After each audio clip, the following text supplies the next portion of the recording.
नमस्कार दोस्तों, कैसे हैं आप सब। आई होप आप सब बढ़िया होंगे और हमारे आने वाले एग्ज़ाम हैं उसकी जो तैयारियां हैं वो अच्छी चल रही होंगी।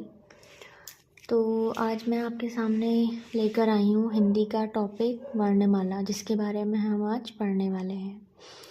गाइस, हमारे पास पढ़ने के लिए तो बहुत सारा मैटर है आज की डेट में। यूट्यूब में, किताबों से, आप कहीं से भी पढ़ सकते हैं।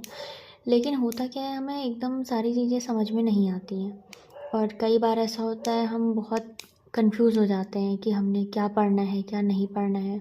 और स्पेशली ऐसा तब होता है जब हमारे पास समय कम हो और परीक्षा आने वाली हो। आपने किसी भी तरह का सरकारी फॉर्म भरा है तो उसके लिए अगर आपके पास कम टाइम है तो हम ये सोचते हैं कि यार हमें एक सटीक मैटर मिल जाए जिसे हम कम टाइम में याद कर लें और पढ़ लें।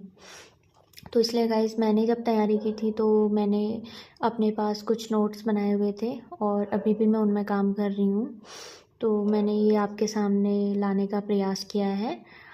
मैं भी आपकी तरह एक छात्र ही हूँ और अगर कोई गलती होती है इसमें तो आप मुझे बता सकते हैं और उसे सुधार सकते हैं। मैं भी आपकी तरह अभी तैयारी में ही लगी हुई हूँ। बस मुझे जो नॉलेज है मैं वो आप सबके सामने रखना चाहती हूँ जिससे आपको भी सहायता हो। तो मैं जो लेके आई हूँ वो है मेरा टॉपिक आज का वर्णमाला। तो दोस्तों, तो हिंदी भाषा हमारी राजभाषा तो है ही, साथ में आजकल जो हमारे पेपर हैं सरकारी खासकर, तो उसमें भी हमारा हिंदी का बहुत बड़ा रोल है। हम अपने उत्तराखंड की बात कर लें तो एक छोटे लेवल पे भी देखें, हम छोटे लेवल का पेपर भी देखें तो उसमें भी हमारा जो है कम से कम 20 नंबर का हिंदी का पोर्शन रहता ही रहता है। तो हिंदी हमें बहुत अच्छे से पढ़नी होती है और बहुत बेसिक चीज़ें इसमें जो होती हैं, जो पूछी जाती हैं हिंदी में, तो हमें वो क्लियर करना होता है और वो हमारी नॉलेज के लिए भी अच्छा है, हमें पता भी होना चाहिए। तो हमारा जो टॉपिक है आज वर्णमाला, ज़्यादा टाइम बर्बाद ना करते हुए हम बढ़ते हैं आगे। तो वर्णमाला कहते किसे हैं, सबसे पहले हम समझेंगे वर्ण क्या होता है। वर्ण देखिए, स्वतंत्र रूप से बोले जाने वाली ध्वनि वर्ण कहलाती है। ये सबसे छोटी इकाई होती है ध्वनि की। तो वर्णमाला उन्हीं वर्णों के व्यवस्थित समूह को या वर्गों के व्यवस्थित समूह को वर्णमाला कहते हैं। तो वर्णमाला किसे कहते हैं, वर्णों के व्यवस्थित समूह को वर्णमाला कहते हैं। अब वर्ण किसे कहते हैं, जैसा कि मैंने आपको बताया, मैंने इसकी परिभाषा यहाँ पे लिखी हुई है।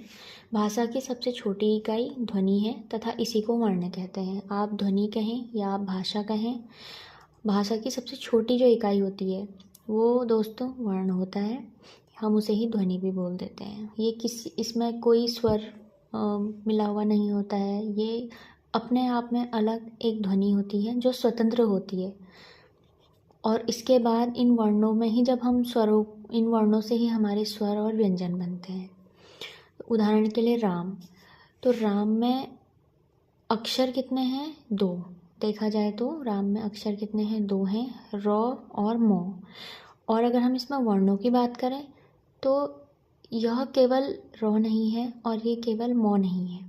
इस र के साथ आ भी है जो क्या बनाता है रा, और धन म के साथ औ जुड़ा हुआ है जिसे हम स्वर भी कहते हैं। जैसे आ और औ, इन्हें हम स्वर कहते हैं, आपको पता है, और इन्हें हम वर्ण कहते हैं।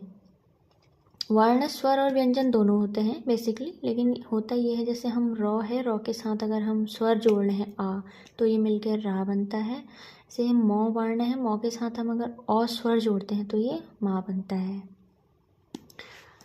इसी तरीके से हिंदी वर्णमाला में वर्णों की संख्या, तो देखो दोस्तों, ऐसा होता है कई बार हमारे जो एग्ज़ाम में क्वेश्चन आते हैं वो बहुत घुमा फिरा के भी आते हैं हमारे पास। तो हिंदी में हिंदी वर्णमाला में कुल वर्णों की संख्या पूछा गया है हमसे, तो वहाँ पे क्या है, 52 है। वर्णमाला में वर्णों को 2 भागों में बांटा गया है, एक स्वर और एक व्यंजन, जैसा कि मैंने आपको बताया। तो हमारे पास स्वर कितने हैं, व्यंजन कितने हैं, उन्हें कितने भागों में बांटा गया है, और ये सब हम पढ़ेंगे आगे। तो सबसे पहले हम पढ़ते हैं स्वर। अब स्वर किसे कहते हैं, स्वर या इसे हम अच भी कहते हैं।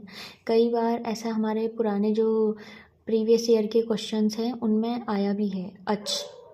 हम स्वर तो हम सबको पता है, ये कॉमन है, हर कोई जानता है कि स्वर क्या होता है, व्यंजन क्या होता है, लेकिन ये बहुत कम लोग जानते हैं। स्वर को अच बोलते हैं और व्यंजन को हल भी कहते हैं। तो कई बार हमें इस तरीके से क्वेश्चन देखने को मिल जाता है जहाँ पे जिसने अच्छे से पढ़ा होगा वो तो कर लेता है, लेकिन कई लोग इसमें कंफ्यूज भी हो जाते हैं। तो हमें ये ध्यान रखना है, स्वर को हम अच भी कहते हैं। इसके बाद देखते हैं हम ये स्वर हम कहते किसे हैं।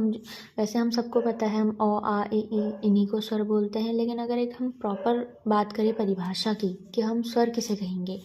देखिए, हम कुछ भी पढ़ते हैं, हम किसी भी बड़े क्वेश्चन को सॉल्व करते हैं तो हमें उसका पहले बेसिक क्लियर होना बहुत ज़रूरी है। इसी तरीके से हम अगर आगे हम हिंदी पढ़ने वाले हैं और हिंदी में खेल ही सारा स्वर और व्यंजनों का है, तो उसमें हम देखेंगे सबसे पहले स्वर किसे कहते हैं। तो स्वर किसे कहते हैं, वे वर्ण जो स्वतंत्र रूप से बोले जाते हैं उन्हें स्वर कहते हैं। इसका मतलब ये हुआ जो अपने आप में स्वतंत्र हैं। जिस तरीके से ध्वनि है, वर्ण है, वो भी अपने आप में स्वतंत्र हैं, और वैसे ही स्वर भी अपने आप में स्वतंत्र हैं। लेकिन हम आगे देखेंगे व्यंजन अपने आप में स्वतंत्र नहीं होते हैं। स्वर किसी की सहायता से नहीं बोले जा रहे हैं, स्वर अपने आप में स्वतंत्र हैं। हम स्वर को अकेला बोल सकते हैं, जैसे कि ओ, आ, ई, उ, री, ए, आई, ओ, औ, अंग, ओ, ये सब स्वतंत्र हैं। लेकिन व्यंजन में ऐसा होता है, व्यंजनों को हम स्वरों की सहायता से बोलते हैं, वो हम आगे देखेंगे। अभी हम ये देखते हैं। तो 3 तरीके के हमारे यहाँ पे प्रश्न बनते हैं सिर्फ स्वरों को लेके, जो कि कई बार पेपरों में पूछे भी गए हैं और आगे पूछे भी जाएंगे। तो वो किस तरीके के प्रश्न बनते हैं हम देखते हैं। पहला प्रश्न तो ये बनता है, लेखन के आधार पर स्वरों की संख्या। तो कई बार एग्जामिनर हमसे पूछता है लेखन के आधार पर स्वरों की संख्या, तो हमने सदैव बतानी है 13। लेखन के आधार पर स्वरों की संख्या होती है 13। और अगर हमसे ये पूछा जाए मूल स्वरों की संख्या 11 और मात्रा या उच्चारण के आधार पर संख्या 10। अब आप कहीं भी किसी भी पुस्तक में उठाकर देख लीजिए, आप किसी भी पुराने पेपर में देख लीजिए, आपको बहुत सारी ये अलग अलग तरीके से देखने को मिल जाएंगी। इनकी संख्याएं, मूल स्वरों की संख्या अलग देखने को मिल सकती है, मात्रा या उच्चारण के आधार पर अलग देखने को मिल सकती है, और लेखन के आधार पर अलग मिल सकती है। और पुराने जितने भी हमारे आए हुए प्रश्न हैं, जो भी हमारे पेपरों में आए हुए प्रश्न हैं, उन सब का ये निचोड़ है। और आयोग ने जिस आंसर को सही माना है, आयोग ने जिस आंसर को सही माना है वो मैंने यहाँ पे लिखा हुआ है। तो मुझे जो मेरी रिसर्च से मिले वो ये मिले, लेखन के आधार पर सदैव स्वरों की संख्या 13, मूल स्वरों की संख्या अगर पूछा जाए तो वो 11, मात्रा या उच्चारण के आधार पर पूछा जाए तो वो 10। देन अब हम देखते हैं जो मात्रा या उच्चारण के आधार पर जो हम 10 स्वरों की संख्या कह रहे हैं वो कौन कौन से हैं। वो हैं हमारे ओ, आ, ई, उ, बड़ा ऊ, ओ और औ। ये हमारे मात्रा या उच्चारण के आधार पर स्वरों की संख्या है। ये हमें याद करने हैं। ये अभी हमें आसान लगते हैं, हमें ऐसा लगता है कि हमें याद हो जाएंगे, लेकिन जब हम पेपर देखते हैं तो वहाँ पर हमें ये याद नहीं होते हैं, हमें ये याद ही नहीं आते हैं वो कौन कौन से थे। तो ये हमें बहुत अच्छे से याद करने हैं। उसके बाद हम देखते हैं स्वरों के भेद। तो हम देखते हैं स्वरों के भेद में हम पहला इसका भेद देखेंगे, मात्रा या उच्चारण के आधार पर स्वरों के भेद। अब मात्रा या उच्चारण के आधार पर भी हमने इन्हें 3 भागों में बांटा है। पहला ह्रस्व स्वर, दूसरा दीर्घ स्वर और तीसरा प्लुत स्वर। इसमें ये ह्रस्व स्वर क्या है, दीर्घ स्वर क्या है या प्लुत स्वर क्या है, अभी हम आगे देखेंगे। एक और चीज़ ध्यान देने वाली यहाँ पर ये है, ये जो दीर्घ स्वर है इसको हम गुरु स्वर भी कहते हैं। कई बार पेपर में एग्जामिनर दीर्घ स्वर ना देके गुरु स्वर दे देता है, कई बार गुरु स्वर ना देके दीर्घ स्वर दे देता है। तो हमें इसमें कंफ्यूज नहीं होना है, हमें ये अपने माइंड में पहले से ही क्लियर कर लेना है कि दीर्घ स्वर ही गुरु स्वर है और गुरु स्वर ही दीर्घ स्वर है। ये आप याद रखना ताकि हम पेपर में सही करके आएँ। जो हमारे अधिक से अधिक जो हमारे पेपर में फंसते हैं क्वेश्चन, वो ऐसे ही फंसते हैं, जो कि पता सबको होता है, लेकिन जिसने अच्छे से पढ़ा होता है, जिसने डीप पढ़ा होता है, वो इन क्वेश्चन को सही करके आता है। तो हमने गलत नहीं करना है, हम ये पढ़ रहे हैं और हमें इन्हें याद भी करना है और इन्हें सही करके आना है। अब आगे देखते हैं। इन्हीं मात्रा या उच्चारण के आधार पे हमने स्वरों को 3 भागों में बांटा, ह्रस्व स्वर, दीर्घ स्वर और प्लुत स्वर। तो इसी में हम पहला पढ़ते हैं ह्रस्व स्वर। ये ह्रस्व स्वर क्या होते हैं?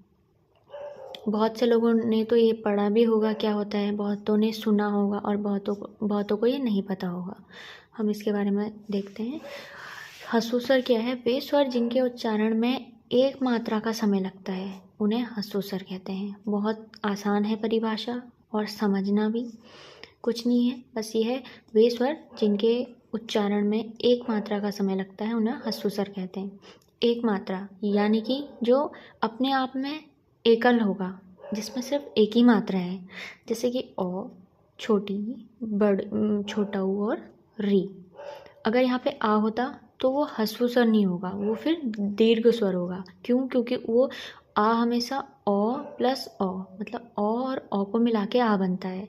ऐसे ही ई छोटी प्लस छोटी मिलके बड़ी बनती है, और ऊ छोटा ऊ प्लस छोटा ऊ मिलके बड़ा ऊ बनता है। ऐसे ही री को हम ह्रस्व स्वर में ही रखते हैं। उसके बाद है दीर्घ स्वर या गुरु स्वर।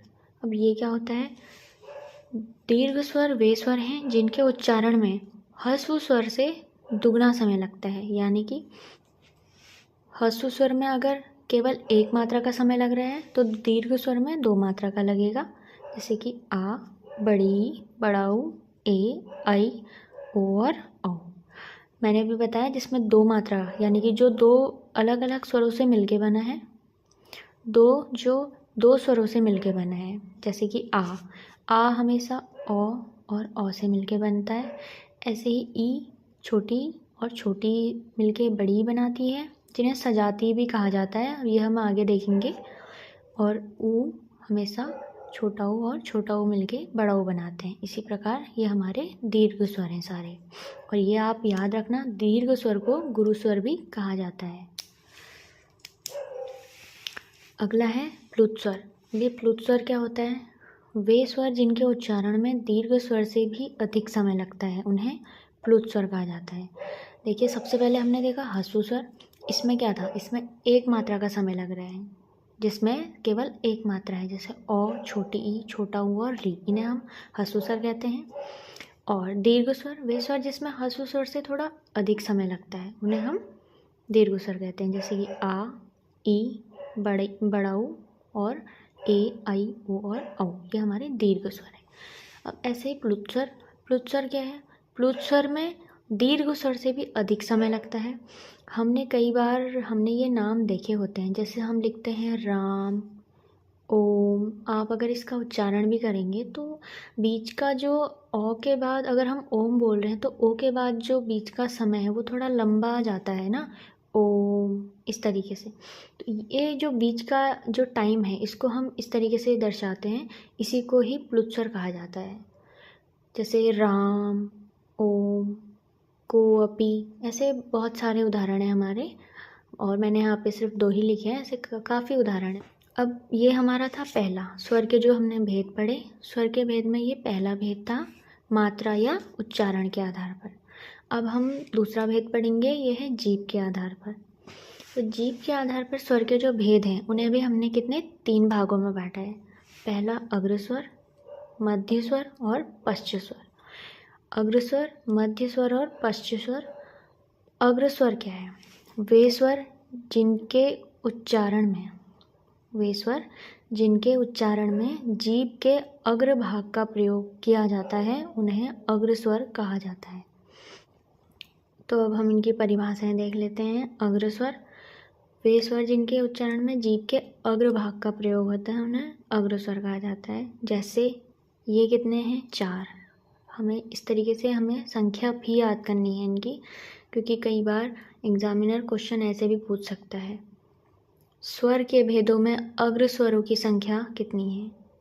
तो आपको वहाँ पे ये याद होनी चाहिए 4। कौन कौन से? छोटी, बड़ी, ए और आई। अब आप इनको याद करेंगे, याद तो आपने करने ही है, हम इनको थोड़ा समझने की कोशिश भी करते हैं। तो जब आप ई बोलेंगे ना तो आपकी जीभ जो आपकी जीभ है उसका आगे का भाग काम करेगा। ई, ए आई। तो ये हमारे क्या है, अग्र स्वर हैं, वे स्वर जिनमें हमारी जीभ का आगे का भाग काम करता है। ठीक हो गया। अब हम पढ़ते हैं मध्य स्वर। हमारे जो जीभ के आधार पे स्वरों के भेद थे उसका दूसरा है मध्य स्वर। अब ये मध्य स्वर क्या है, वे स्वर जिनके उच्चारण में जीभ का मध्य भाग का प्रयोग होता है। जैसे अग्र स्वर में जीभ के आगे के भाग का प्रयोग हो रहा था, ऐसे इसमें हमारे जीभ के मध्य भाग का प्रयोग होगा। अब वो कैसे होगा, ओ में अगर आप ओ बोलते हैं तो हल्का सा हमारे जो जीभ है उसमें हल्का सा आप बोल सकते हैं गड्ढा पड़ता है। तो उसमें क्या हो रहा है, हमारा जो जीभ है, जो हमारी जीभ है, जीभ का एकदम मध्य भाग इसमें कार्य कर रहा है, तो इसको हम मध्य स्वर बोलते हैं। इसकी संख्या केवल एक ही है, वो है ओ। तो ये तो हमें याद हो जाएगा, ये बहुत इजी है, बहुत सरल है, आसान है। और बाकी जो हैं ये आपको याद करने पड़ेंगे, और ये याद एकदम अच्छे से होना चाहिए। जैसे कि मैंने आपको बताया, ये वहाँ पे हमें याद नहीं आते हैं। अब हम आगे बढ़ेंगे। हमने अग्र स्वर पढ़ा, मध्य स्वर पढ़ा, और अब हम पढ़ेंगे पश्च स्वर। ये क्या है, पश्च स्वर वे स्वर जिनके उच्चारण में जीभ का पश्च भाग का प्रयोग किया जाता है उसे पश्च स्वर कहा जाता है। आसान है, परिभाषा नाम से ही पता चल रही है, बस ये याद रखना है इसमें जीभ का प्रयोग हो रहा है। ऐसी हमारी और भी परिभाषाएं आएंगी, किसी में मुख का प्रयोग होता है, किसी में जीभ का होता है, किसी में होठों का होता है, तो इसमें हमारे जीभ का प्रयोग होगा। तो हमने क्या पढ़ा, वे स्वर जिनके उच्चारण में जीभ का पश्च भाग का प्रयोग होता है उसे पश्च स्वर कहते हैं। जैसे आ, उ, औ और आ। ये तो आपको समझ में आ रहा होगा, आ क्या है, छोटा ऊ क्या है, बड़ा ऊ क्या है और औ क्या है। लेकिन ये हो सकता है आपको समझ में ना आए, क्योंकि ये एक विदेशी स्वर है। इसके बारे में थोड़ा जान लेते हैं। आ एक विदेशी स्वर है जो अरबी तथा फारसी से मिलकर बना है। कई बार एग्जामिनर हमें ऐसा भी क्वेश्चन दे देता है, 4 ऑप्शन दे देगा, ओ, आ, छोटी ई और ये वाला आ। उसमें पूछ देगा इनमें से विदेशी शब्दों का चयन करो या विदेशी स्वर बताओ। तो आपको आंख बंद करके ये कर देना है। क्यों, ये विदेशी स्वर है, ये अरबी और फारसी भाषा से मिलकर बना है। इसमें आ है और ऊपर से एक अर्धचंद्र बिंदु है। अर्धचंद्र बिंदु, इसे हम आंग भी पढ़ते हैं, और ये एक विदेशी स्वर है। इसके बाद देखते हैं ओष्ठ के आधार पर स्वरों की संख्या। जैसे कि मैंने अभी बताया, जीभ के आधार पर है, ओष्ठ के आधार पर भी होगा, मुख द्वार के आधार पर भी होगा। तो हमने अभी तक क्या पढ़ लिया, हमने एक तो उच्चारण और मात्रा के आधार पर पढ़ लिया, जिसमें ह्रस्व स्वर था, दीर्घ स्वर था और प्लुत स्वर था। उसके बाद हमने जीभ के आधार पर पढ़ा अग्र स्वर, मध्य स्वर और पश्च स्वर। अब हम पढ़ने जा रहे हैं इसका तीसरा प्रकार, किसका, स्वरों का।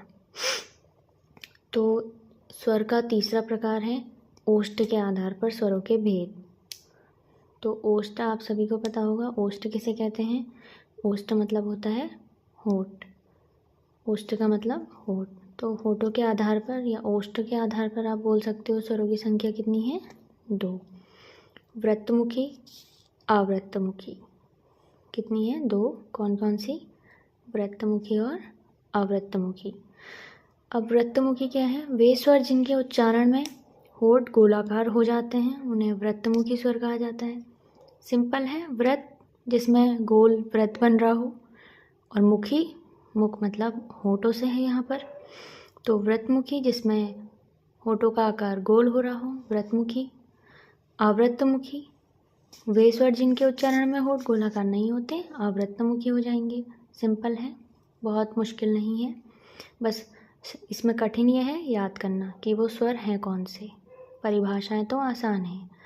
तो हम देखते हैं वृत्तमुखी क्या है।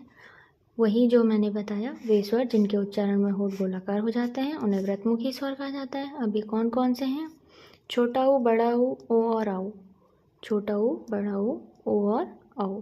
आप इसको अगर उच्चारण करते हैं तो आप जब उच्चारण करेंगे तो उस टाइम पे आपके भी होठ जो है वो गोलाकार होंगे, आप करके देख सकते हैं। उसी प्रकार आवृतमुखी स्वर, वे स्वर जिनके उच्चारण में होठ गोलाकार नहीं होते, आवृतमुखी। इन चारों को छोड़कर जो भी आएंगे वो सारे आपके आवृतमुखी स्वर हो गए। ठीक है। उसके बाद है मुख द्वार के आधार पर। तो हमने अभी तक 3 पढ़ लिए। कौन कौन से? सबसे पहले मात्रा या उच्चारण के आधार पर कितने थे? 3, ह्रस्व स्वर, दीर्घ स्वर और प्लुत स्वर। और दीर्घ स्वर को ही हमने क्या कहा था? गुरु स्वर। उसके बाद हमने क्या पढ़ा? जीभ के आधार पर अग्र स्वर, मध्य स्वर और पश्च स्वर। उसके बाद हमने पढ़ा ओष्ठ के आधार पर व्रतमुखी और आवृतमुखी। अब हम पढ़ने जा रहे हैं मुख द्वार के आधार पर। तो मुख द्वार के आधार पर, मुख द्वार से ही हम समझ सकते हैं ये किसके बारे में बात हो रही है? मुख, यानी कि हमारे मुंह के बारे में। मुंह 2 चीज़ें हैं, एक है ओष्ठ, एक है मुख। ओष्ठ का मतलब होता है होंठ, जिसमें हम केवल होठों के आधार पर स्वर बता रहे हैं। ठीक है। मुख का मतलब होता है पूरा मुंह, जहाँ से हम खाना खाते हैं। सिंपल समझे तो यहाँ पर मुंह कितना खुल रहा है, कौन से स्वरों में खुल रहा है, किस में बंद हो रहा है, हम ये पढ़ेंगे। ओष्ठ हमने देख लिया, कौन से स्वरों के उच्चारण में हमारे होठ गोल हो रहे हैं, वृत्ताकार हो रहे हैं, और किस में नहीं हो रहे हैं, वो हमने देख लिया। अब हम देखेंगे मुख द्वार के आधार पर। तो मुख द्वार के आधार पर 4 हैं, हमने इनको 4 भागों में बांटा है अलग अलग। कौन कौन से हैं? विवृत, अर्धविवृत, अर्धसंवृत और संवृत। तो मुख द्वार के आधार पर पहला हम पढ़ेंगे विवृत। ये विवृत स्वर क्या है? विवृत वे स्वर हैं जिनके उच्चारण में मुख द्वार पूरा खुला रहता है, यानी कि ऐसा स्वर या ऐसे स्वर जिनका जब हम उच्चारण करते हैं, उनके उच्चारण के समय जो हमारा मुख द्वार है, जो मैं आपको बता चुकी हूँ, अभी सिर्फ होठों की बात नहीं हो रही, अभी पूरे मुख द्वार की बात हो रही है, वो पूरा खुला रहता है। तो ऐसा स्वर जिसके उच्चारण में हमारा मुख द्वार पूर्ण रूप से खुलता है, उन्हें हम विवृत स्वर कहते हैं। तो वो क्या है? आ, केवल आ। तो जब आप आ बोलते हैं तो आपका जो मुख द्वार है वो पूरा खुलता है। तो विवृत के आधार पर है एक स्वर, वो क्या है? आ। उसके बाद हम देखते हैं अर्धविवृत, वे स्वर जिनके उच्चारण में मुख द्वार आधा खुला रहता है। अगर मुख द्वार पूरा खुला है तो वो विवृत, और मुख द्वार आधा खुला है तो वो अर्धविवृत। ये क्या है? जैसे ओ, आई और औ। ओ, आई, औ, इन्हें हम क्या बोल रहे हैं? अर्धविवृत। जब हम इनका उच्चारण करते हैं तो हमारा जो मुख द्वार है वो पूरा ना खुलकर आधा खुला रहता है। उसके बाद आता है अर्धसंवृत। अब ये अर्धसंवृत क्या है? वे स्वर जिनके उच्चारण में मुख द्वार आधा बंद रहता है, अर्धसंवृत स्वर कहलाते हैं। तो कई लोगों का प्रश्न ये होगा, अर्धविवृत है आधा खुलना, तो इसी का उल्टा हम कर लें तो अर्धसंवृत वही हो जाएगा जिसमें आधा बंद रहेगा। तो इसमें अलग अलग क्या है? लेकिन ये हिंदी है, यहाँ पे हमने प्रॉपर पढ़ना है, जैसा हमें हमारी किताबों में दिया गया है पढ़ने के लिए, हम उसी प्रकार से पढ़ेंगे। हमें वैसा ही याद करना है और वही लिख के आना है पेपर में, वही आंसर टिक करके आना है जिसे आयोग सही मानेगा। तो हमें जो अर्धसंवृत दिया है वो ये है, वे स्वर जिनके उच्चारण में मुख द्वार आधा बंद रहता है, जैसा कि हमने देखा अभी। अब वो कौन से हैं? ए और ओ। ए, ओ। ओ, आई, औ हमारे अर्धविवृत हैं, ए और ओ हमारे अर्धसंवृत हैं। अब उसके बाद आता है संवृत। अब आता है हमारा संवृत स्वर। अब ये कौन से स्वर हैं? वे स्वर जिनके उच्चारण में मुख द्वार लगभग बंद रहता है।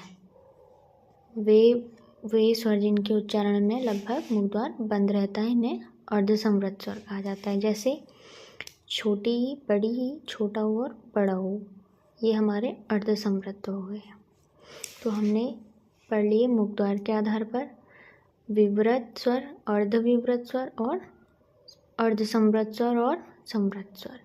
तो ये आपको याद करने पड़ेंगे, और इन्हें याद करने की कोई ट्रिक नहीं है। अगर आप बना सकते हैं याद करने के लिए तो बहुत अच्छी बात है, लेकिन अगर आप इनको याद करते हैं एक बार तो ये आपके हमेशा के लिए हो जाएंगे। आप अभी एक बार मेहनत करेंगे, आप एक बार इनको याद करेंगे तो ये आपके हमेशा काम आएंगे। आपको बार बार इन्हें याद करने की ज़रूरत नहीं पड़ेगी। फिर आप अगर इनको एक बार सिर्फ रिवाइज़ भी करेंगे तो आप आंसर सही कर सकते हैं। एक बार मैं शुरू से आपको बता देती हूँ, फटाफट थोड़ा रिवाइज़ हो जाएगा। हमने वर्णमाला शुरू किया वर्णमाला से, उसमें हमने देखा वर्णों के व्यवस्थित समूह को वर्णमाला कहते हैं।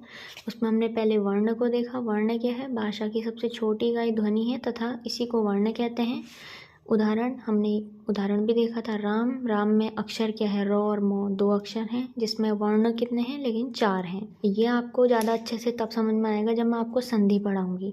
तो हम धीरे धीरे एक एक करके हिंदी के हमारे जितने भी टॉपिक हैं इम्पॉर्टेंट, जो हमारे पेपरों में आते ही आते हैं, वो मैं सब आपको इसमें करवाने वाली हूँ अच्छे से एकदम, जिसमें आपको समझ में आ जाए। और अगर नहीं भी आ रहा है तो मैं फिर कोशिश करूँगी। तो मैं आपको संधि पढ़ाऊँगी तो उस टाइम पे आप इसे ज़्यादा अच्छे से समझ पाएंगे। उसके बाद हिंदी में वर्णों की संख्या पूछ रहा है, तो हमारी जो टोटल वर्णों की संख्या है वो कितनी है? 52 है। वर्णमाला में वर्णों को 2 भागों में बांटा गया है, स्वर और व्यंजन। ये सभी को पता है, लेकिन ये पता नहीं होता है कि इन स्वरों को ही हम अच भी बोलते हैं। यहाँ पे मैंने परिभाषा में मेंशन किया हुआ है, हम इसे अच भी कहते हैं तथा व्यंजनों को हम हल भी कहते हैं। तो कई बार एग्ज़ाम में जो क्वेश्चन आते हैं वो स्वर और व्यंजन ना आके अच और हल भी आता है, तो हमें ये याद रखना है अच क्या है? स्वर है, और व्यंजन क्या है? हल है। तो वहाँ हमने गलत नहीं करना है। उसके बाद आते हैं स्वर। हमने देखा था स्वर। स्वर में क्या है? अच। वे वर्ण जो स्वतंत्र रूप से बोले जाते हैं उन्हें स्वर कहा जाता है। जैसे अ, आ, ई, उ, री, ए, आई, ओ, औ, अं, अह। ये टोटल कितने हैं? 13। तो ये 13 कब हैं? ये केवल लेखन के आधार पर 13 हैं। अगर एग्जामिनर हमसे पूछता है, अगर क्वेश्चन आता है पेपर में मूल स्वरों की संख्या क्या है, तो वहाँ पे हम 13 ना करके 11 करेंगे। मूल स्वर हमारे 11 ही होते हैं।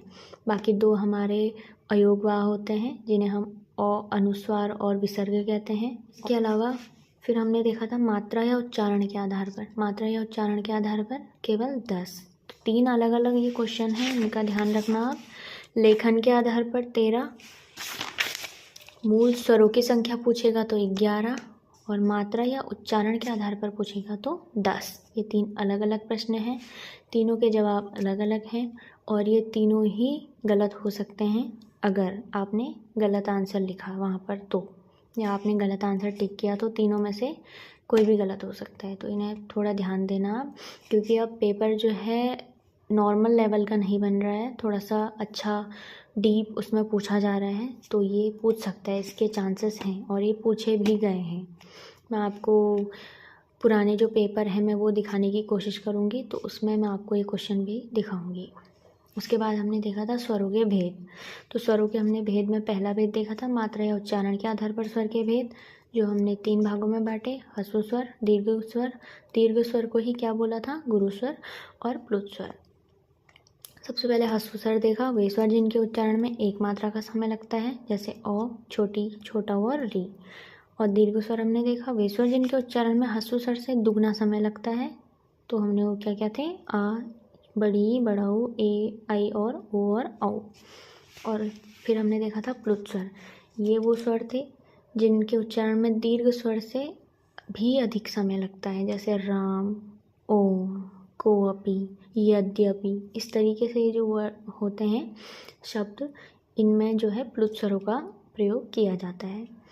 फिर हमने देखा था जीभ के आधार पर कितने थे? 3 प्रकार के। कौन कौन से? अग्रस्वर, मध्य स्वर और पश्च स्वर। अग्रस्वर में हमने देखा था वे स्वर जिनके उच्चारण में जीभ के अग्रभाग का प्रयोग किया जाता है, उन्हें अग्रस्वर कहा जाता है। कौन कौन से थे? छोटी, बड़ी, ए और आई। मध्य स्वर, वे स्वर जिनके उच्चारण में जीभ का मध्य भाग का प्रयोग किया जाता है, वो कौन सा स्वर था? ओ। उसके बाद हमने देखा था पश्च स्वर। वे स्वर जिनके उच्चारण में जीभ का पश्च भाग का प्रयोग किया जाता है, उसे पश्च स्वर कहते हैं। आ, छोटा ऊ, बड़ा ऊ, औ और आंग। और आंग हमने इसमें देखा था, ये क्या है? एक विदेशी शब्द है जो अरबी और फारसी से मिलकर बना है। ओष्ठ के आधार पर हमने देखा था 2 भेद थे। ओष्ठ यानी कि होठों के आधार पर, वो कौन कौन से? वृत्तमुखी और अवृत्तमुखी। वृत्तमुखी वे स्वर जिनके उच्चारण में होठ गोलाकार हो जाते हैं, उन्हें वृत्तमुखी स्वर कहा जाता है। वो कौन कौन से होते हैं? ऊ, बड़ा ऊ, ओ और औ। उसके बाद आवृत्तमुखी वे स्वर जिनके उच्चारण में होठ गोलाकार नहीं होते हैं। तो इंद्रमुखी स्वरों को छोड़कर जो भी स्वर हमारे थे वो सारे आवृत्तमुखी। उसके बाद हमने चौथा देखा था मुखद्वार के आधार पर। मुखद्वार मतलब हमने पूरे मुख के आधार पर देखा था। उसमें हमने 4 देखे थे अलग अलग प्रकार। कौन से? विवृत स्वर, अर्धविवृत, अर्धसंवृत और संवृत स्वर। अर्धविवृत स्वर क्या थे? वे स्वर जिनके उच्चारण में मुख द्वार पूरा खुला रहता है, उन्हें विवृत स्वर कहा जाता है, जैसे कि आ। उसके बाद हमने देखा था अर्धविवृत स्वर, वे स्वर जिनके उच्चारण में मुख द्वार आधा खुला रहता है, जैसे ओ, आई और औ। उसके बाद हमने अर्धसंवृत स्वर देखे थे, वे स्वर जिनके उच्चारण में मुख द्वार आधा बंद रहता है, जैसे कि ए और ओ। फिर हमने देखा था संवृत स्वर, वे स्वर जिनके उच्चारण में मुख द्वार लगभग बंद रहता है, वो था संवृत स्वर। तो कौन कौन से? छोटी ई, बड़ी ई, छोटा ऊ और बड़ा ऊ। आपको दिखा देती हूँ, छोटी ई, बड़ी ई और छोटा ऊ और बड़ा ऊ। आई होप आपको समझ में भी आए।